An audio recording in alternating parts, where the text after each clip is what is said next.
Bismillahirrahmanirrahim. Assalamu alaykum warahmatullahi wabarakatuh. Daawadayaal kulanti wanaagsan halkan waa Caalami 24. Barnaamijkeena daawadayaal waxaan uga hadli doonaa xaaladaha Gaza waxyaabay ka soo cusboonaaday dagaalo xoogan iyo duqeymo ka soconaya qaybo badan oo kamid ah magaalada Gaza. Taangiyo badan oo ciidanka Israa'iil ay lahaayeen oo muqaawamada ay sheegeen sidoo kale inay burburiyeen. barnaamijka sidoo kale waxaa qayb ka noqonaya saldhig ciidan oo muhiim ah oo kooxda RSF ay kala wareegeen ciidamada dalka Suudaan. Kusoo dhawaada markale Caalami 24. daawadaad nagu cusubta YouTube-ka subscribe noo saar, Facebook page-keena follow soo dheh, share iyo like noo saar si bulsho badan aan u gaarno. waxaan ku bilownay magaalada Gaza ayaa la sheegayaa in duqeymihii Israa'iil ay aad u xoojisay iyadoo la sheegay 24 saac gudahood 35 qofood in ka badan oo Falastiiniyiin ay dhinteen, sidoo kale tan ku dhawaad 130 qofood oo kale tan ay ku dhaawacmeen. qaybo badan oo kamid ah magaalada Gaza ayaa la sheegay in dad badan ay ku dhinteen oo duqeymo si xoog leh uga socdaan taangiyada iyo diyaaradaha droonka ay duqeynayaan. inta waxaa dhinac soconaya hadallada ay isku jeedinayaan madaxda Israa'iil, kuwa Mareykanka iyo sidoo kale kuwa gobolka. xabad joojintii dhawaan uu soo jeeday madaxweynaha Mareykanka oo Mareykanku sidoo kale uu hadda doonayo inuu aad u xoojiyo saraakiil ka tirsan Israa'iil iyo wasiiro ku sugan Washington ay kala hadlayaan sidii loo hirgelin lahaa xabad joojintaas. sidoo kale Netanyahu waa uu hadlay wuxuuna sheegay inaysan ka soo laaban doonin magaalada Gaza inta maxaabiistii Hamas ay ka qabatay ama kooxaha muqaawamada ay ka hayaan mid kamid uu ku xiran yahay gudaha magaalada Gaza.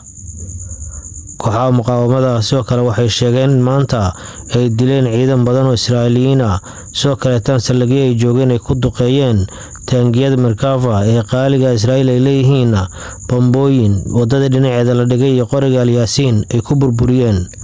dhowr taangi ayay sheegeen inay burburiyeen ciidankii saarnaana ay ku dileen. hasaata Israa'iil waxay qiratay oo kaliya 2 askari inay ka dhaawacmeen.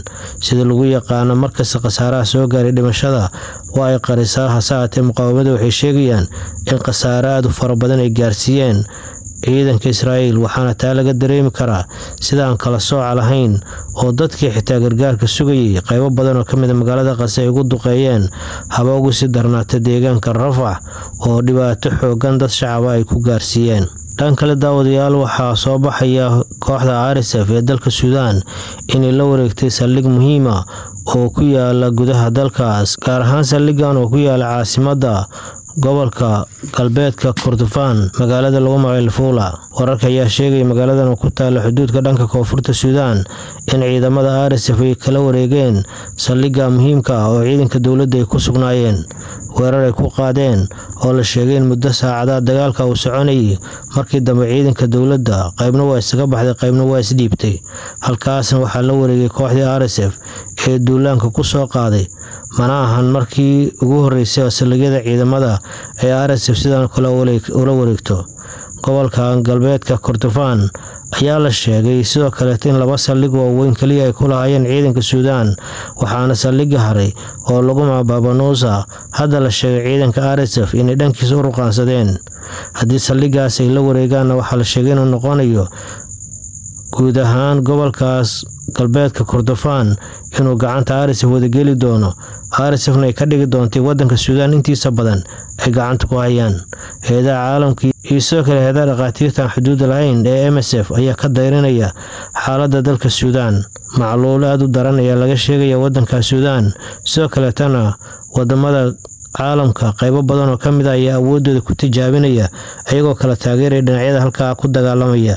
dhawaan Ruushka ayaa ku soo biiray saameynta gobolka iyadoo la sheegay oo reetaba in lagu eedeynayo kooxaha calool-shaqaystayaasha ee Wagner loo yaqaan inay taageeraan RSF. ayaa hadda dawladda dalka Ruushka waxay heshiis la gashay dhanka ciidanka Suudaan, saldhigna ay u ballan qaadeen inay siin doonaan. dagaalada hadda soconaya oo sii xoogaysanaya wadanka Suudaan waxay ku sii ridayaan dhibaato aad u xoogan oo laga soo kaban karin sida hay'adaha caalamku ay sheegayaan. daawadayaal intaas ayaan barnaamijkan soo koobaya.